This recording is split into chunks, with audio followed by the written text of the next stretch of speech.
यार क्या बताऊं, सबसे ज्यादा बुरा तो तब लगता है जब गोरे यहाँ आते हैं और एक घटिया सी फिल्म से भी ढेर सारा पैसा छाप कर ले जाते हैं। ऐसा लगता है हम कुछ करें तो वो फुलझड़ी और वो करें तो आतिशबाजी। अपनी ऑडियंस भी ना सुधरती ही नहीं है, और सुधरेगी भी कैसे जब तक लगातार हॉलीवुड को टक्कर देने वाली फिल्में नहीं बनेंगी। हर हफ्ते कुछ नया, कुछ धांसू देखने को नहीं मिलेगा।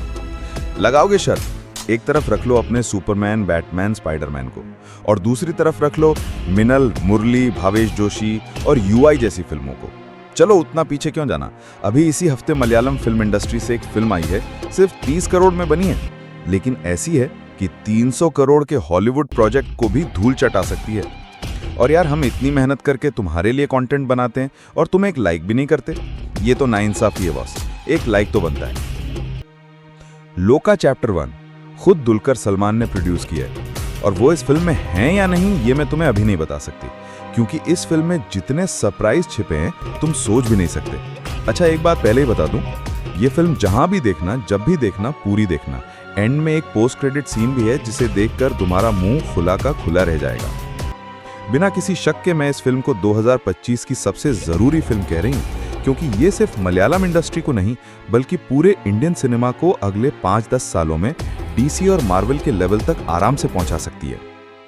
तो फिल्म है किस बारे में, उससे पहले ये जान लो, जैसा कि टाइटल में लिखा है, ये सिर्फ पार्ट 1 है। मतलब इस फिल्म के आगे एक पूरा यूनिवर्स बनने वाला है, जिसकी शुरुआत चंद्रा से होती है। अब ये चंद्रा कौन है? यह है एक एंग्री यंग लेडी।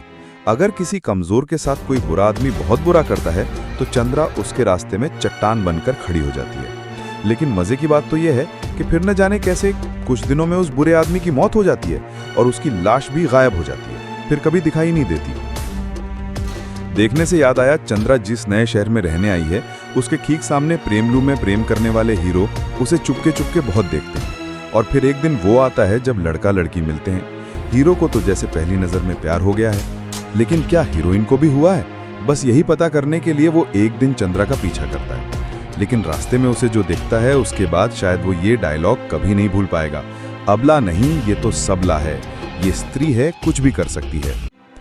4 गुंडे जो लोगों को काट कर उनके शरीर को फाड़ कर उनके ऑर्गन्स बेच देते हैं, वो आज चंद्रा का शिकार करने वाले थे, लेकिन शिकारी खुद किसी और का शिकार बन गया।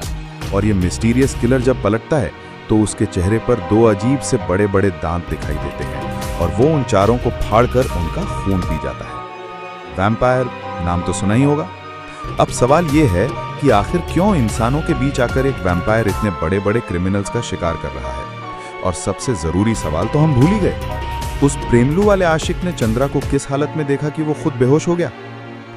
मैं तो तड़प रही हूं तुम्हें इसके आगे की कहानी बताने के लिए, लेकिन जब तुम खुद अपनी आंखों से थिएटर में देखोगे तब तुम्हें समझ आएगा कि एक अच्छा राइटर एक दमदार कहानी और एक जबरदस्त आइडिया इंडियन सिनेमा को कहां तक ले जा सकता है।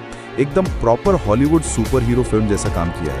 पहले एक दुनिया बनाई, सारे कैरेक्टर्स को इंट्रोड्यूस किया, फिर उनका असली रूप पब्लिक के सामने रखते ही यूनिवर्स के लिए तैयार कर दिया।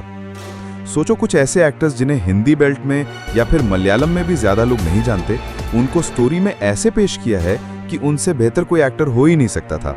डायरेक्टर सर की क्रिएटिविटी को तो सल्यूट है। सबसे बढ़िया बात यह है कि फिल्म को इतना सिंपल, इतना ज्यादा डिटेल्स में दिखाया है कि सिर्फ सुपर हीरो फैंस ही नहीं बल्कि फैमिली ऑडियंस भी इसे खूब एंजॉय कर सकती है, और थोड़ा कॉमेडी, फनी सीन्स भी डाले हैं। लेकिन धोखा मत खाना, सिर्फ 30 करोड़ का बजट है तो क्या ही दिखाया होगा, ऐसा मत सोचना।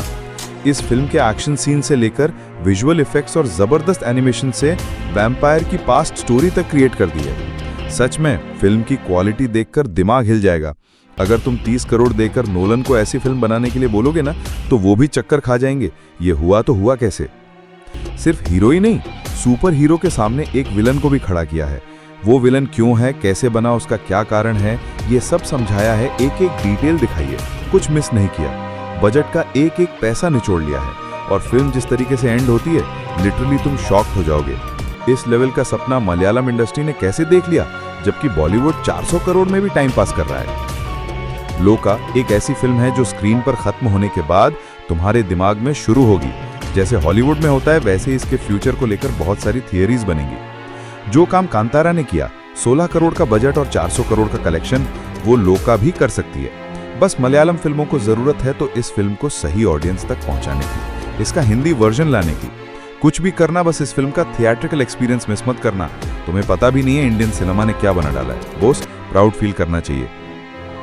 इस फिल्म को मेरी तरफ से 5 में से 4 स्टार्स मिलेंगे।